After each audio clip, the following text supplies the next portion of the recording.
Greenleaf ma'nosi yashil yaproq demakdir.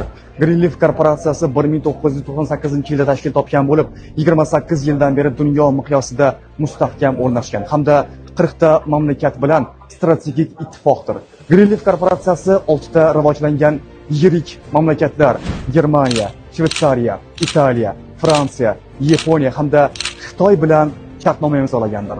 2016-yildan beri ushbu davlatlar Greenleaf brendi ostida o'z mahsulotlarini internet orqali MLM sotishni yo'lga qo'ydi.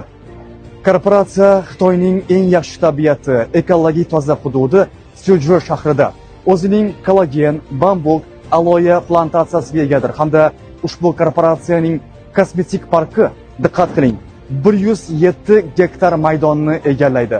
Bu taxminan yangi O'zbekiston bog'i bilan teng degani. Greenleaf korporatsiyasi iste'molchilarga arzon narxlarda 8000 xildan ziyod bo'lgan mahsulotlarni taklif qiladi.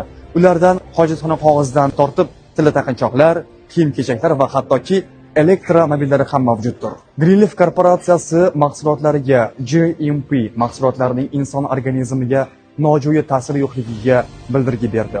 ISO mahsulotlarning sifat va brendlik darajasiga kafolat berdi.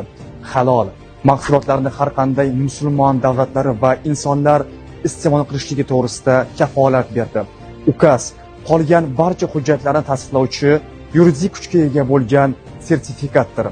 Qadrli vatandoshlar, haqiqatan ham Greenleaf yashil barg demakdir.